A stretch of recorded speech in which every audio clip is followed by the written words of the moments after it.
Selamat pagi, sahabat Petra yang terkasih di dalam Kristus. Sudahkah Anda mengasihi orang lain, juga segenap ciptaan Allah pada hari ini? Pada embun pagi, hari Rabu 20 Mei 2026 ini, kita akan mengawali hari kita dengan sejenak bersama-sama merenungkan sebagian dari Sabda Tuhan.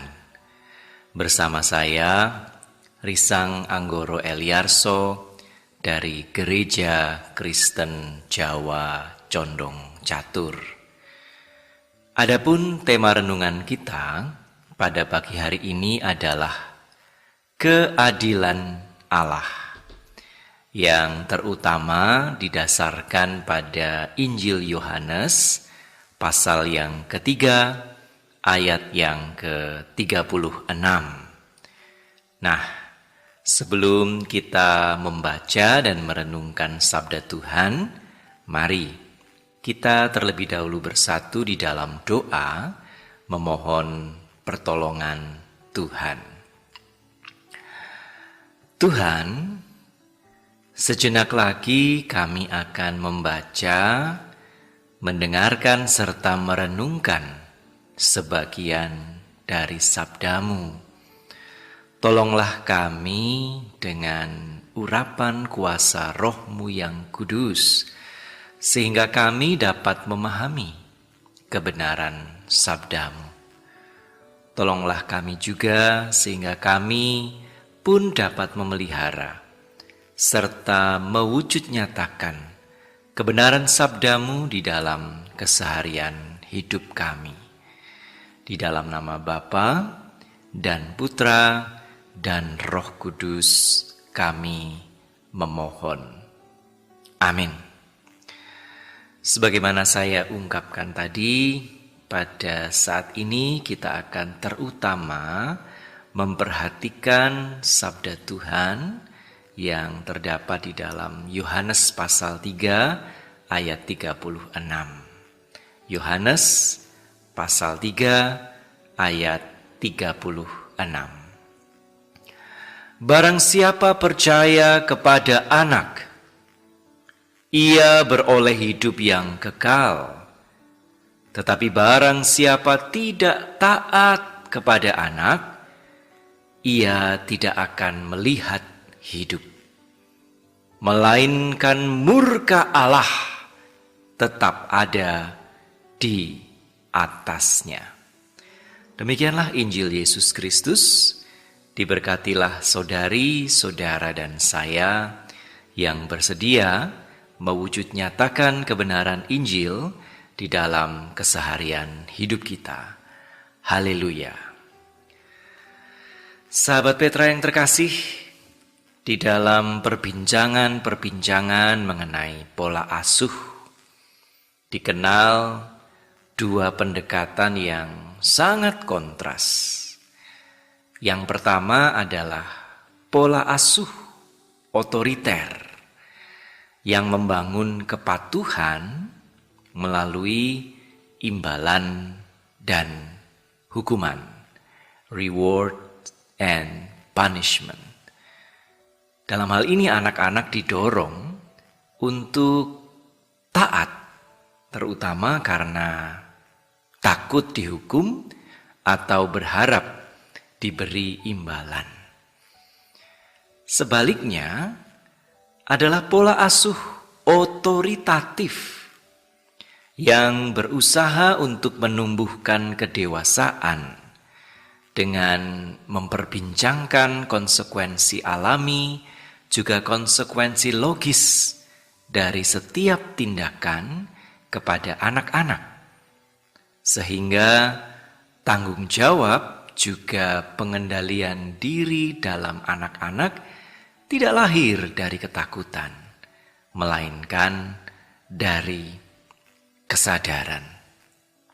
Nah, dalam hal ini agaknya jamak di antara kita yang kerap memahami Allah di dalam kerangka pola asuh yang pertama, Allah pun dibayangkan bagaikan sosok yang otoriter, yang mengamati setiap laku manusia untuk kemudian memberikan hadiah, imbalan, pahala, atau sebaliknya, hukuman seturut dengan perilakunya.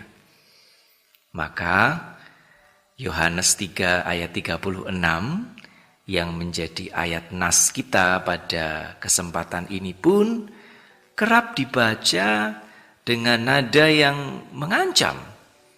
Barang siapa yang percaya akan hidup, tetapi yang tidak percaya akan berada di bawah murka Allah. Padahal Injil Yohanes sejatinya tidak sedang memperkenalkan Allah yang gemar menghukum. Sebaliknya, Injil Yohanes justru berupaya untuk memperlihatkan, mempersaksikan Allah yang sungguh-sungguh menghendaki kehidupan bagi manusia dan juga bagi segenap ciptaannya. Maka murka Allah bukan pertama-tama kedahsyatan luapan emosional ilahi, melainkan murka Allah perlu dibaca dan dipahami sebagai konsekuensi logis, konsekuensi alami dari penolakan manusia terhadap jalan kehidupan yang Allah nyatakan di dalam Kristus. Oleh sebab itu kita pun perlu mencamkan bahwa Injil Yohanes menegaskan percaya bukan sekadar perihal menerima seperangkat doktrin atau ajaran. Percaya berarti berjalan di dalam jalan hidup Kristus. Oleh karena itulah Kristus pun bersabda di dalam Yohanes 14 ayat 12 yang menjadi penting untuk dibaca bersama-sama dengan Yohanes 3 ayat 36 tadi. Barang siapa percaya kepadaku, ia akan melakukan juga pekerjaan yang aku lakukan. Dengan kata lain, percaya kepada Kristus berarti mengambil bagian di dalam karya Kristus untuk memulihkan yang terluka, merangkul yang tersisihkan, menghidupkan harapan yang patah, membela martabat manusia tetapi juga segenap ciptaan, dan tentu menghadirkan kasih dan rahmat Allah di tengah bumi yang terkoyak. Sahabat Petra yang terkasih, disitulah shalom menjadi nyata. Karena shalom bukanlah sekadar keadaan tanpa konflik. Shalom adalah keutuhan hidup. Ketika keadilan ditegakkan, perdamaian dirawat, dan juga relasi segenap ciptaan dipulihkan. Ketika manusia hidup di dalam jalan Kristus, disitulah kehidupan bertumbuh.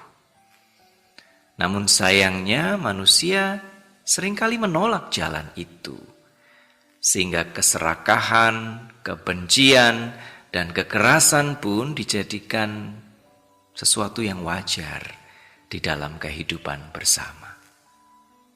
Maka kehancuran menjadi konsekuensi alaminya.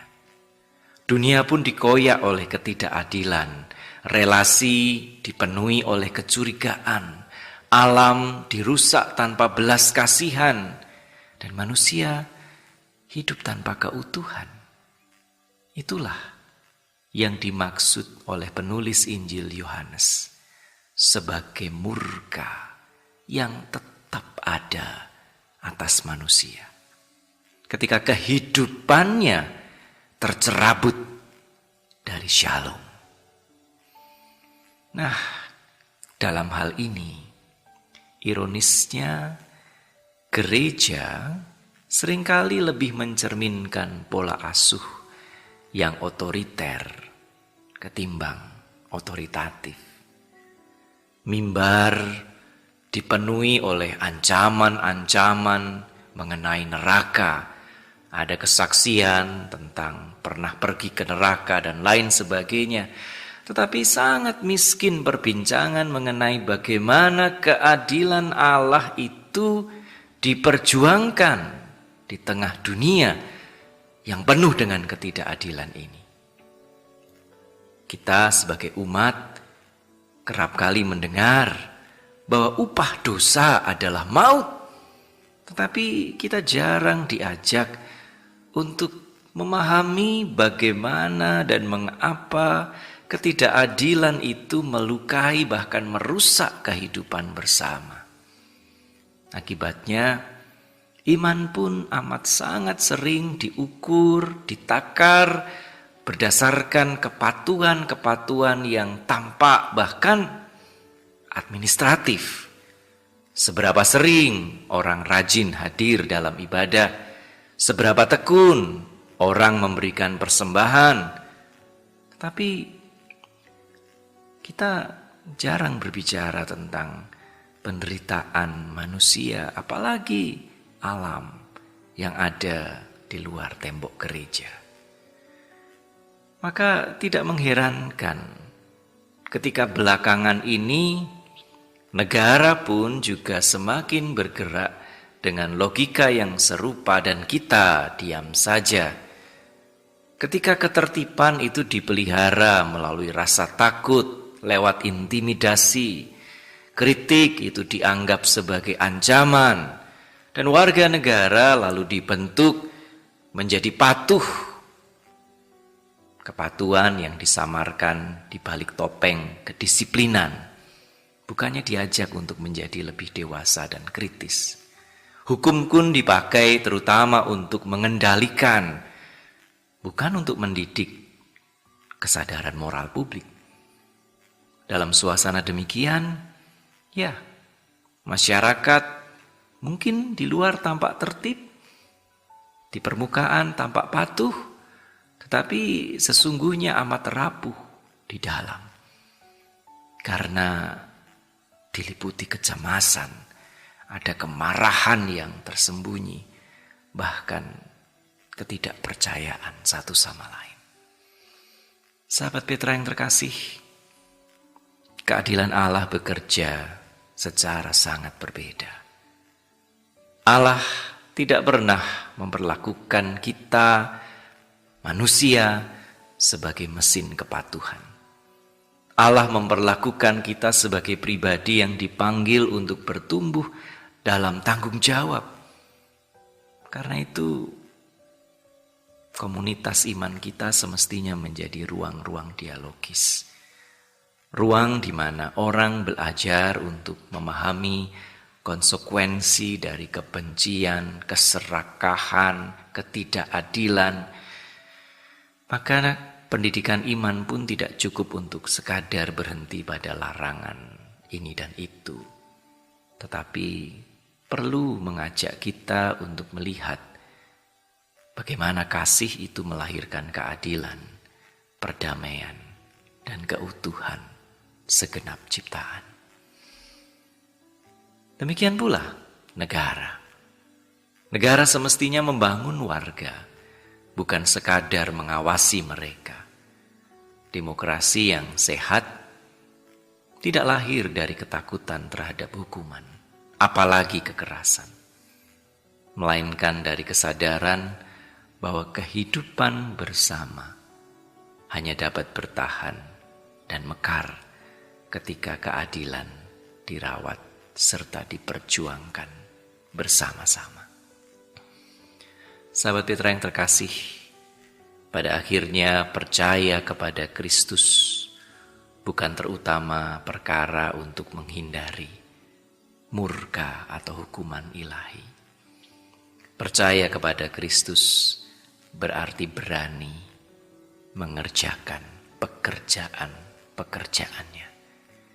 Dan di sanalah keadilan Allah menemukan wajahnya yang paling benderang.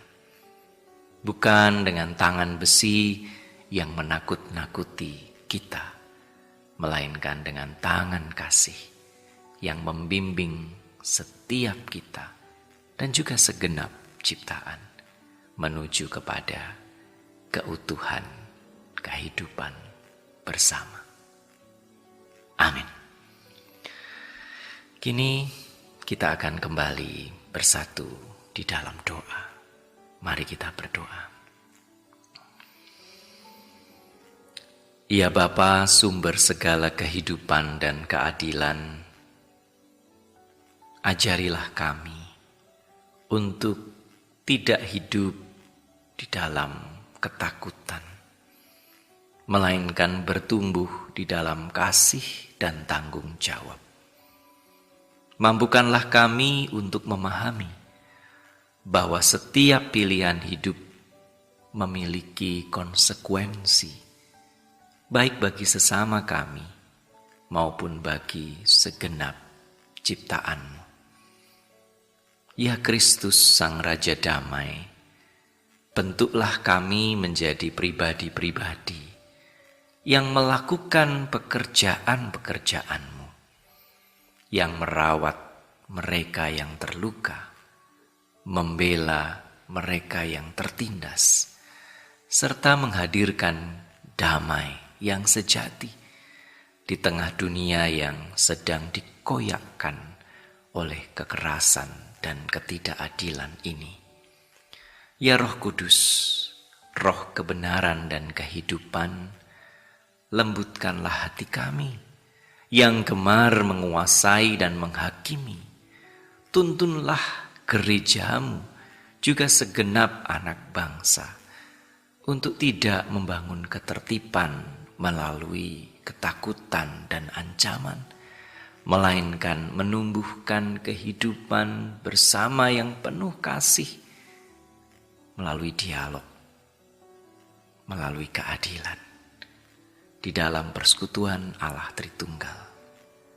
Ajarkanlah kami untuk hidup sebagai pembawa-pembawa damai-Mu, kini dan sepanjang masa. Amin.